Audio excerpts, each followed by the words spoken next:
टमाटर एक महत्वपूर्ण फसल है और इसकी जो खेती पूरे विश्व में की जाती है।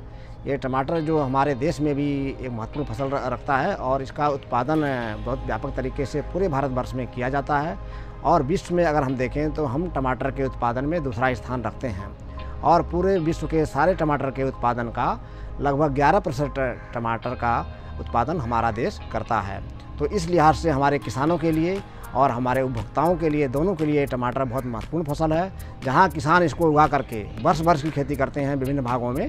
तापमान इसको अधिक ज़्यादा गर्म या ज़्यादा सर्दी वाला नहीं चाहिए। सामान्य तापमान में टमाटर की खेती अच्छी होती है। इसीलिए आप देखते हैं कि दक्षिण भारत के बहुत से राज्य, कर्नाटक, आंध्र प्रदेश, जहाँ लगभग साल भर तापमान ठीक रहता है, बहुत ज़्यादा गर्मी या बहुत ज़्यादा ठंडी नहीं रहती है, वहाँ टमाटर जो है बहुत व्यापक तरीके से की जाती है। यहीं अगर उत्तर भारत की हम बात करें तो उत्तर भारत में जहाँ सर्दियों में टमाटर के उत्पादन में थोड़ा समस्या आती है, उसी प्रकार से गर्मियों में भी जब तापमान करीब 40 डिग्री से के ऊपर पहुँच जाता है तो इसी तरीके से उत्तर भारत में फिर तापमान बढ़ने से टमाटर के उत्पादन में समस्याएं आती हैं। और इसीलिए टमाटर को बहुत सेंसिटिव क्रॉप कहा जाता है। तो इसीलिए बहुत क्रियाओं का इसमें ध्यान रखना पड़ता है। तो अगर टमाटर का सफल उत्पादन कोई करना चाहता है तो हम उनको सलाह देते हैं कि सबसे पहले जो नर्सरी है, जिसकी पौध उत्पादन कहते हैं, उसका विशेषकर ध्यान रखना चाहिए। क्योंकि पौध उत्पादन अगर आपका अच्छा हो जाता है तो आगे जा कर के जो आप फसल लेने जा रहे हैं वो फसल का भी उत्पादन ज़्यादा होने की और अच्छी स्वस्थ फसल होने की संभावना रहती है। तो इसके लिए आप कुछ बातों का ध्यान रखेंगे।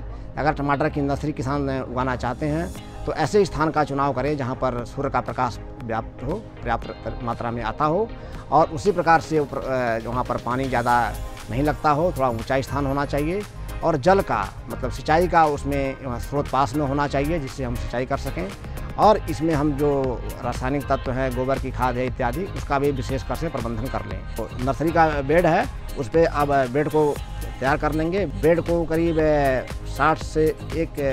60 सेंटीमीटर से लेकर के 1 मीटर चौड़ाई तक बेड रखेंगे और 2 बेड के बीच में 1 फीट की दूरी रख देंगे और बेड को ज़मीन से करीब आधा फीट ऊंचा कर देंगे, यानी 15 से 20 सेंटीमीटर उसकी ऊंचाई बेड की कर देंगे। और बेड में जो लाइनों में आपको बुआई करना है, लाइनों की दूरी करीब 5 से 7 सेंटीमीटर रखेंगे और बीज को भी लाइनों में बहुत घना नहीं गिराएंगे। बीज को 1 या 1.5 सेंटीमीटर की गहराई पे बोएंगे और बोने के तुरंत बाद उसमें ढक दिया जाता है। बीज को नर्सरी जो बेड तैयार कर रहे हैं उसमें प्रति वर्ग मीटर की दर से, उसमें अगर आप अच्छी सड़ी हुई गोबर की खाद है आपके पास तो आप करीब 5 किलोग्राम गोबर की सड़ी हुई खाद प्रति वर्ग मीटर क्षेत्रफल नर्सरी के हिसाब से उसमें आप उसको मिला लें। तो और पोषक तत्व जो नाइट्रोजन, फास्फोरस, पोटास भी उसमें मिला सकते हैं बुआई से पहले, तो आपका नर्सरी एक बहुत अच्छा बन जाएगा। और इसमें इस मीडिया में अगर आप चाहते हैं तो कुछ रासायनिक दवाओं का भी इस्तेमाल कर सकते हैं या आपका नीम की खली भी मिला सकते हैं इसमें, से आपका कीड़े इत्यादि नहीं आते हैं। या कुछ फंजीसाइड या कोई कीट की समस्या है तो उसके निदान के लिए जैसी आपकी समस्या है उसी तरीके से आप उसको डाल देंगे। जैसे मान लीजिए दीमक की समस्या है तो आप क्लोरोपायरीफास को 2 मिलीलीटर प्रति लीटर पानी में घोल बना करके उस नर्सरी बेड पर छिड़काव कर लेंगे। तो उससे क्या होता है कि दीमक की समस्या नहीं आती है बाद में। नहीं तो बाद में अगर आपने नर्सरी बुआई कर दी उसके बाद ये तमाम कीड़े या बीमारियां जो आने लगती हैं हमारी पौध को भी नुकसान करती हैं। तो ये लाइनों में आपको बुआई कर लेना है।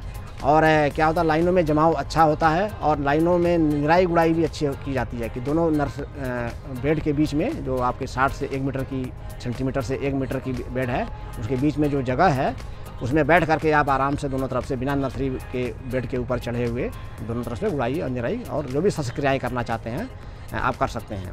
इसी तरीके से इसमें पानी का जो विशेषकर से क्या करना है कि पानी बहुत ज़्यादा नहीं लगाना है। और पानी जब लगाएंगे तो दोनों जो बीच में बेड के जो नालियाँ बची रहती हैं 1 फीट की, जो मैंने कहा था कि छोड़ देना है, उस नाली में ही आपको पानी भरना है। और पानी इतना भरना है कि ऊपर हल्का सा रेंग जाए, पानी ज़्यादा डुबाना नहीं है। और सीपेज से जिसको कहते हैं कि रिसाव से पानी जो है पूरे ऊपर को नमी पहुँच जाए। तो इस तरीके से आप लगभग आवश्यकता अनुसार आप पानी देंगे। जब आपको लगता है कि पानी की आवश्यकता है तभी आप देंगे, नहीं तो आप देने की ज़रूरत नहीं है। और बीच बीच में अगर आपको लगता है कि कोई बीमारियां आ रही हैं तो आप जो मैंने कहा था कि कार्बनडाजिम उसका 1 ग्राम मात्रा प्रति लीटर में या मैंकोजेब की 2 ग्राम मात्रा प्रति लीटर पानी में, जब नर्सरी में झारे से कभी कभी किसान उसको सिंचाई करते हैं तो उसमें पानी में घोल बना करके जो सिंचाई के साथ ही उसमें एक फुहारे से उसको पानी डाल देंगे, उसमें दवा मिली रहेगी, तो उससे भी फंजिस जो भी कीट या बीमारियां आने वाली हैं उससे रोकथाम हो जाता है। तो इन बातों का ध्यान रखेंगे और नर्सरी अपनी पूरी स्वस्थ होनी चाहिए। अगर आप बारिश के मौसम में नर्सरी उगा रहे हैं तो आपको विशेषकर से ध्यान रखना है कि बारिश के मौसम में हमारे जो एक मरोड़िया रोग होता है, किसान बोलते हैं, इसको लीफ कर्ल हम अंग्रेजी में कहते हैं।